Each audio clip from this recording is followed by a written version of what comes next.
Hello, everybody. Welcome back to Squat Cobbler. I'm Dr. Mike, and joining me, as always, Hi, everybody. This is Kelly at KELLYTHUL on Twitter and Instagram. And Mike, what would you like the people to do? I think they should like, subscribe, comment, probably have our URL tattooed across their forehead while wearing one of our t-shirts and somehow getting themselves on the news in a way that doesn't involve breaking the law. Yeah, and I'm flexible on the last point. It's your call. It's whatever you want to do. See, Uh, everybody thinks I'm the bad guy here. yeah, Saint Mike. See, that's one title you don't have, and I'm pretty confident you'll never have is Saint. So. Well, today it's Friday the 13th when you guys are watching this. So we thought it'd be fitting to I'm going to give a little bit of a plea for people to revisit a game that I know a lot of people don't like. And I think it's mainly based on online criticism and some of the initial reaction to the game because it is punishingly difficult and the instructions did not properly explain how to play the game. So, Kelly, what is your familiarity with the 8-bit NES Friday the 13th video game? That would be about zero. Beyond a vague notion that it wasn't well liked.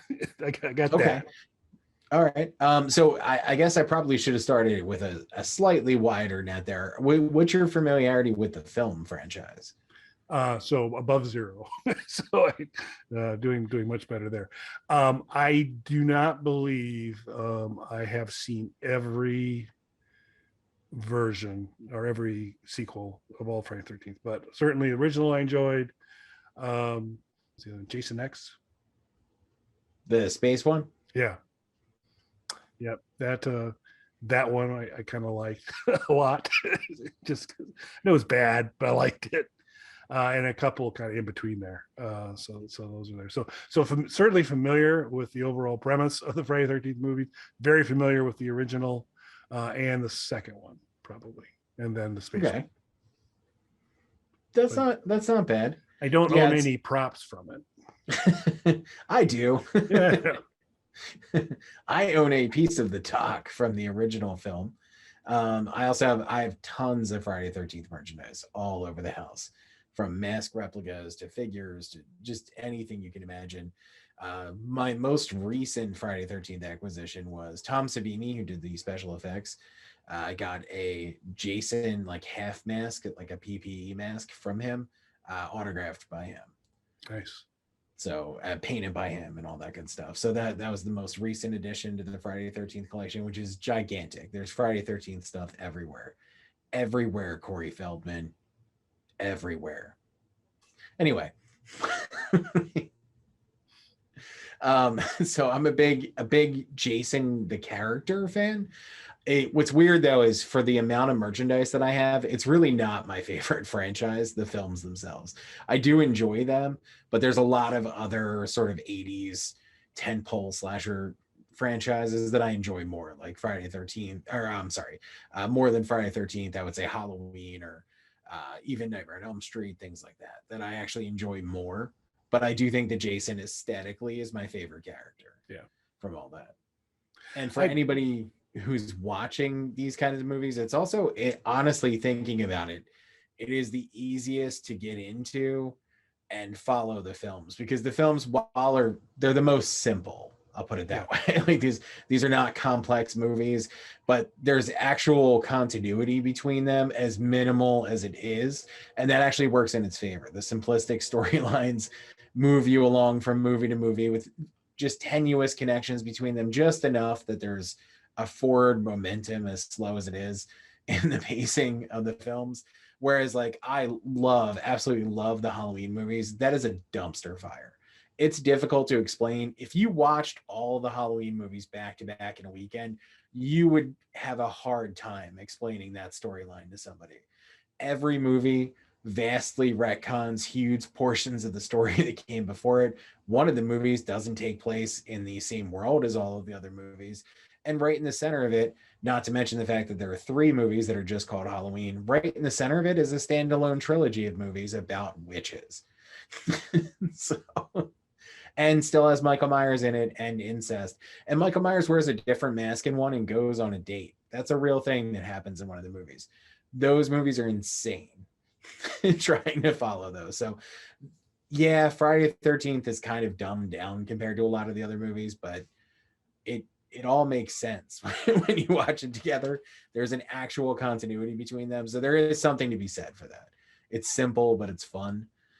So of course, as a kid, loving horror movies, was immediately drawn to this game, and like everybody else, hated it when I initially tried to play it, because it is impossible to understand unless somebody explains it to you.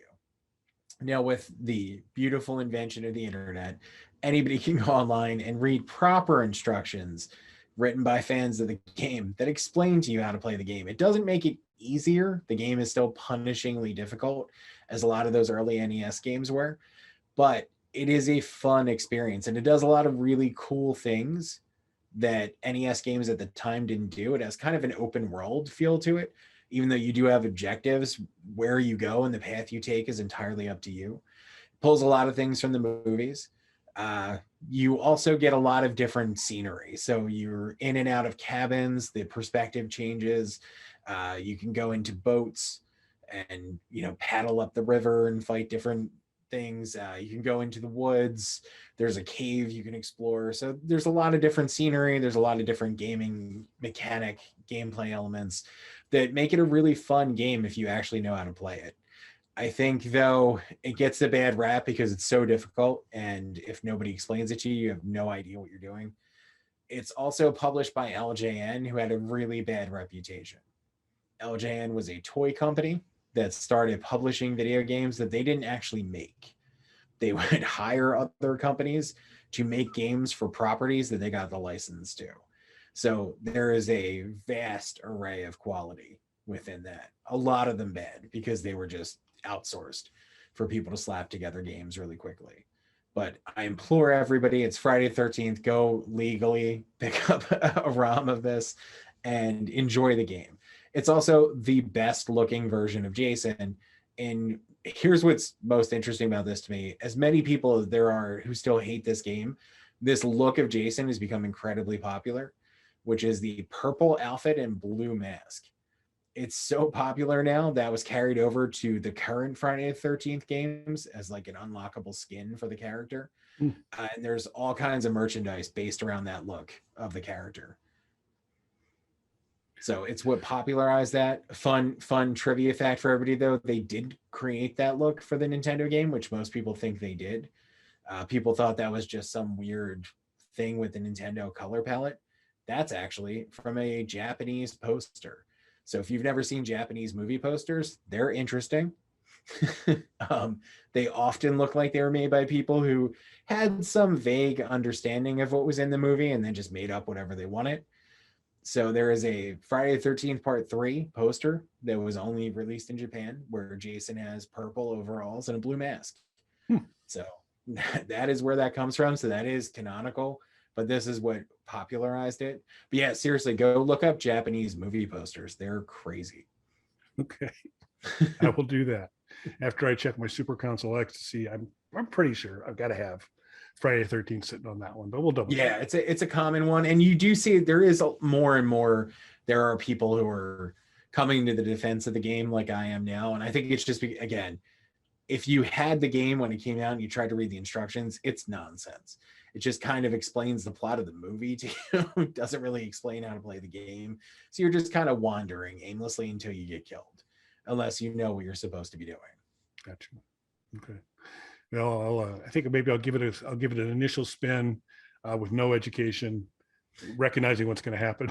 Yeah, you're going to wander aimlessly and die, which is not entirely different than my usual game strategy. So we'll give it a shot, but we'll see how it goes. Cool. Well, that was So happy Friday the 13th, everybody. Do as Mike suggests. Go out and give this game another chance and give it a shot. And if you enjoyed it or you didn't, drop us a comment. Let us know. Appreciate hearing from you. And send us pictures of your Friday the 13th merchandise. It's not as cool as my collection, but try. Yeah. Okay. Or if you happen to have the original prop egg from Piranaconda. Oh wait, only one person has that. That would be me.